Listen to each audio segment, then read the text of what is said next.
external changes can be made to improve this team, like via trade or free, maybe especially free agency? What do you see there? Well, we have lots of cap space. So as you head towards July 1st, we'll see who's on the open market. The last week of June, obviously, is the interview period. As we speak today, I mean, obviously I don't know what the cap is, but let's say the cap goes up $3 or $4 million.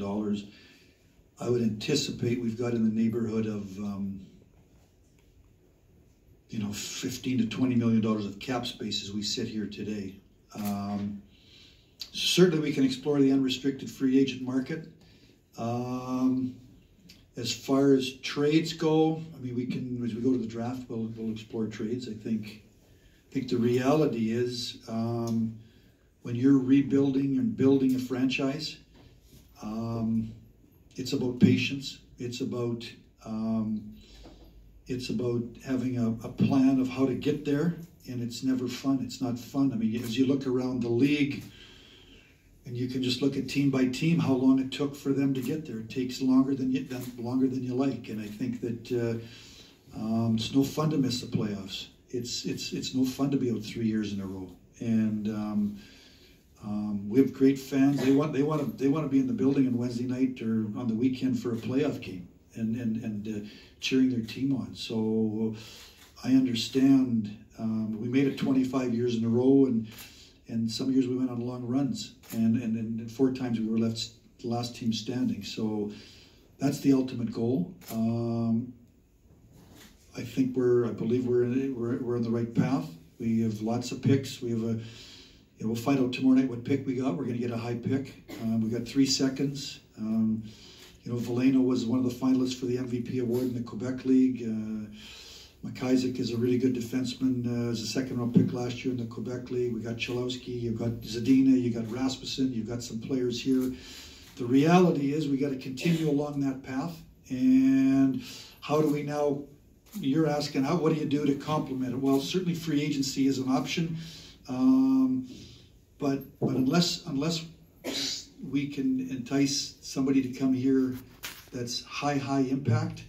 We're going to continue along that path. So in that vein, what is there a potential of a splash in your mind? I mean, are you sitting at home saying this could be the year we make that splash in this organization, or just maybe next year or the year after that? Well, I don't know if it's just about me or it's certainly somebody ultimately. Marian Hossa wanted to be a Red Wing. Dominic Hasek wanted to be a Red Wing. Why did they want to be Red Wings? They saw the players that we had. They saw the fan base that we had. They saw the ownership that we had. Ultimately, when they became free agents, they made a decision that they wanted to sign with the Detroit Red Wings. So we're working our way to try to build something like that. I think we've got the greatest fans in the world. We have a great fan base. I think we have the most beautiful facility in the world. We've got an incredible history. I think we've got some really good young players. Some of them have come of age. We've watched them come of age here over the course of this year. We've got more young players. We need them to continue to along their path, and hopefully they can come of age. That's a good sales pitch. What's that? That's a good sales pitch. Do you anticipate naming your captain next season? Maybe, yeah, probably. Is there? I mean, has Dylan done? Did Dylan do as good a job in his first year wearing a letter as you? Yeah, I mean, obviously we made Dylan assistant captain. If you look at our assistant captains, the other 3 are older players: Cronwall, Abbey, and Nielsen. I think that ultimately the next captain of the Detroit Red Wings is going to be somebody young, and certainly Dylan would be. Now, he just asked me a question. I mean, if you go out in the open market and somebody in the prime of their career that's a superstar decides to come here, well, maybe that affects your thinking. I don't know. I don't know. But I think the reality is obviously.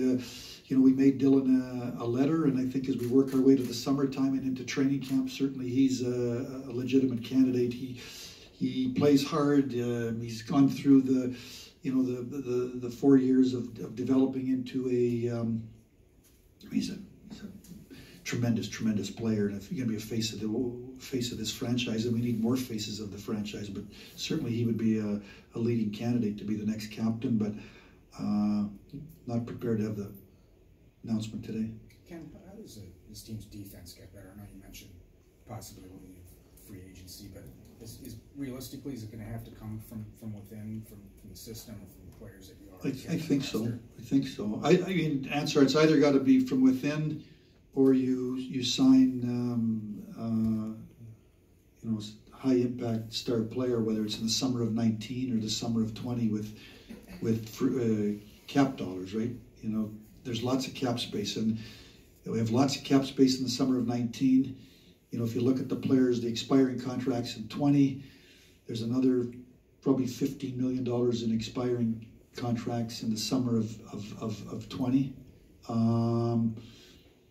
You know, beyond that, I mean, you've seen the young, you know, rebuilds take time. Rebuilds take time. And, you know, Hronik is 21 years of age. We got Bowie from, he's 23. And we saw Chalowski here, and he's 20. I think he just turned 21 years of age. And I can talk to you about, you know, we got McIsaac and we've got Lindstrom, but and maybe we draft the defenseman with this high pick.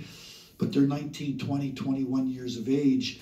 And if you want to compete for a playoff spot, if you want to compete to win a playoff round, the reality is you need to be relatively older. It's hard to ask a whole group of 21 and 22-year-olds to do what you know, you think of the age of the team in 2002 when the Red Wings won the Stanley Cup. You know, Steve Yzerman and Nick Lindstrom and Brett Hull and Brendan Shanahan and Dominic Hasek, and you think of the age of that team. Well, that was part of the reason why they won the Stanley Cup. They were veterans. I can't ask 21-year-olds to be 31 years of age. So what do we do about the defense? We draft, we develop, we have patience. We live with their mistakes. We hold them accountable. We educate them. We try to have some veteran players here that we think are role models for them, and are steadying influences on the ice and off the ice. But eventually, to find top 4 defensemen in the National Hockey League, you got to draft them, and you got to, for the most part, you got to draft them, and you got to develop them. And maybe you can trade for one, but then you're going to have to trade a significant piece to get one of those guys. So I think that we're in the process of, we have lots of good young defensemen, and they've accomplished wonderful. I mean, I can give you the resumes of each of those kids. You know, Lindstrom played on the Sweden World Junior team, and McIsaac, he's one of the leading scoring defensemen in the Quebec League, and he was on Canada's World Junior team, and Hronik was captain of the Czech World Junior team, and Bowie was in the first pair of Canada's World Junior team when he was a 19-year-old, and Chalowski had 70 points last year in Portland. They got great resumes. You got to turn those resumes into NHL players. They need time. It's hard to play in the National Hockey League and play defense and help your team be a playoff team and then go on. I'd have to check. We were in the press box here a while ago. One of the guys said to me on our staff that if you look at the NHL, there's a certain percentage of defensemen, high percentage, but 2/3 to 3/4 of the defensemen in the NHL, well over half, they're 25 years in age and over.